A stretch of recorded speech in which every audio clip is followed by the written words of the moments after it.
Os cometas são incríveis objetos do sistema solar, chamando a nossa atenção pela presença efêmera e variação de brilho e forma em curtos períodos de tempo. Alguns têm caudas enormes e magníficas.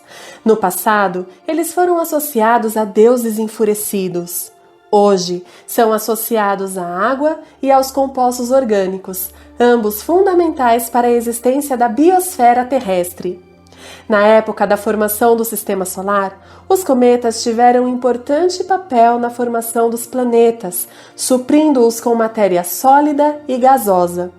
Os cometas são formados de material rochoso e gasoso e são riquíssimos em água.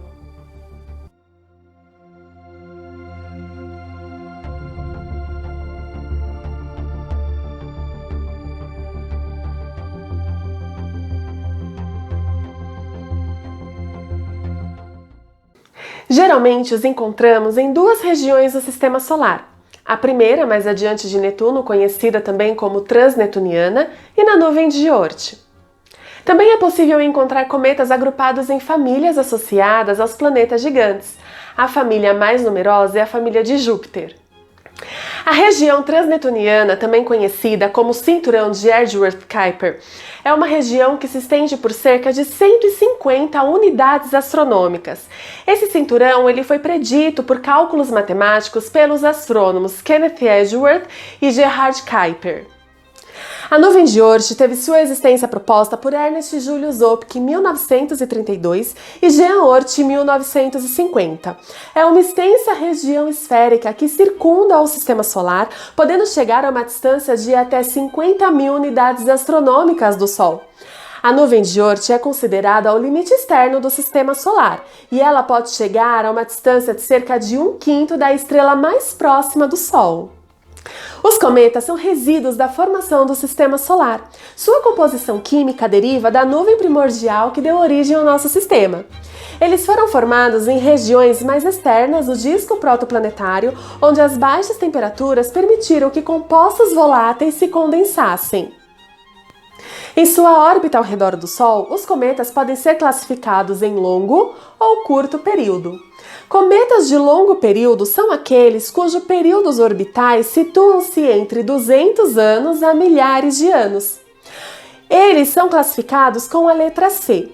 Um exemplo é o cometa C2006P1, também conhecido como cometa McNaught, que teve o seu periélio em 12 de janeiro de 2007. Esse cometa provavelmente teve sua origem na nuvem de Oort, mas acabou sendo expulso do Sistema Solar devido às influências gravitacionais dos grandes planetas. Cometas de curto período, também conhecido como periódicos, são aqueles cujos períodos orbitais são inferiores a 200 anos. Um exemplo é o cometa 1P Halley, que tem o seu período orbital de cerca de 76 anos. A aparência dos cometas varia muito em seu trajeto. Distantes do Sol, eles não apresentam aquela cauda tão famosa e bonita. Distantes do Sol, seus núcleos rochosos são pequenos e escuros demais para serem vistos até mesmo através de grandes telescópios. A observação de um cometa só é possível quando ele se aproxima do Sol. Assim, ele é aquecido devido ao aumento de temperatura e ele tem os seus gases congelados sublimados. Isso é, esses gases eles passam do estado sólido para o estado gasoso. Ao ter seu material gasoso sublimado, o cometa adquire uma atmosfera ao redor de seu núcleo, chamada coma. Além do núcleo e da coma, ele possui a cauda. Coma e cauda tornam-se cada vez maiores quanto mais o cometa se aproxima do periélio. O periélio é o ponto da órbita de um objeto celeste mais próximo do Sol. O afélio é o ponto da órbita mais distante do Sol. Mas até adquirirmos o grau de conhecimento que nós temos hoje, um longo caminho foi trilhado. Além da visão mística e supersticiosa do passado, os cometas passaram a ser vistos com outros olhos, os olhos da ciência. Por volta do ano 600 antes da Era Comum até o ano de 1222 da nossa era, os chineses já realizavam observações de cometas. Seus registros trazem informações do movimento dos cometas no céu, o que foi possível calcular as suas órbitas. Assim, foi possível até mesmo reconhecer diversas passagens do cometa Halley. O seu registro mais antigo, ele data do ano de 239 antes da Era Comum. Os chineses também identificaram que a cauda dos cometas sempre apontavam na direção oposta ao Sol. Em uma das passagens do cometa Halley, no ano de 837, registraram que, quando visto pela manhã, sua cauda apontava para o oeste. Quando visto no início da noite, sua cauda apontava para o leste. Ao se aproximar do Sol, todo o material congelado do cometa sublima e forma coma e uma cauda gasosa. Os gases sublimados arrastam grãos diminutos do núcleo sólido que acabam formando uma cauda de poeira. Constantemente, o Sol emite partículas carregadas, tais como elétrons, prótons e íons. Esse fluxo de matéria solar é conhecido por vento solar. O vento solar empurra o gás ionizado da coma do cometa, formando uma cauda retilínea. Essa cauda de gás ionizado sempre aponta na direção oposta ao Sol. É comum os cometas apresentarem essas duas caudas, a de gás ionizado, de cor azulada, estreita, retilínea, que brilha por fluorescência devido à excitação luminosa dos átomos provocada pela radiação solar ultravioleta, e a cauda de poeira, mais larga, de cor amarelada e que o seu brilho se deve à reflexão da luz do Sol. A cauda de poeira ela se apresenta curvada em direção à própria órbita do cometa e ela pode se estender por milhões de quilômetros. Entre os gregos havia muita especulação sobre a origem dos cometas. Aristóteles os considerava como um fenômeno atmosférico, formado de emanações da própria Terra. Porém, um dos maiores astrônomos observacionais, chamado Tycho Brahe, mediu a posição aparente do grande cometa de 1577 em momentos diferentes. Isso implica em ver o cometa em posições aparentes diferentes. Esse fenômeno é conhecido como paralaxe. Tycho Brahe mediu a paralaxe do cometa e descobriu que ele estava bem mais longe do que a Lua. A região entre a Terra e a Lua era o domínio dos fenômenos terrestres. Se o cometa estava diante da Lua, então ele era um objeto celeste distante. Esse foi um dos argumentos que enfraquecia a visão de Cosmo de Aristóteles. Depois de uma aparição do cometa de 1680 e do cometa de 1682, um astrônomo chamado Edmund Halley despertou interesse a respeito de seus movimentos. Assim, junto com Isaac Newton, contribuíram com a natureza física dos cometas. Baseado nas observações do cometa de 1680, Newton apresentou seus argumentos. Assim como muitos também afirmavam, incluindo Tycho Brahe, Newton argumenta que os cometas são supralunares. Isso significa que eles estão localizados além da órbita da Lua. Ainda através de dados da observação do cometa, feitos pelo diretor do Observatório de Greenwich, Newton conseguiu aplicar um tratamento matemático que possibilitou ele identificar a órbita do cometa no espaço. Newton também concluiu que a parte central do cometa é sólida, compacta, rígida e durável, comparando-o aos planetas, e que a cauda seria formada por valores exalados da parte central devido ao aquecimento pela radiação solar.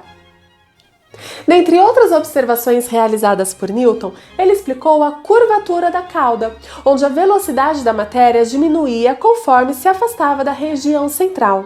Hoje sabemos que as partículas de poeira da cauda seguem as órbitas keplerianas, diminuindo a sua velocidade conforme aumenta a sua distância em relação ao Sol. Em cartas trocadas com Isaac Newton, Edmund Halley ele comunicou de sua suspeita de que os cometas avistados nos anos de 1531, 1607 e 1682 se tratavam do mesmo cometa. Então, através de dados orbitais que foram obtidos por outras observações desses cometas nos mesmos períodos, Halley concluiu de que eles se tratavam do mesmo objeto celeste. Então, era completamente razoável pensar que os cometas retornariam às imediações do Sol.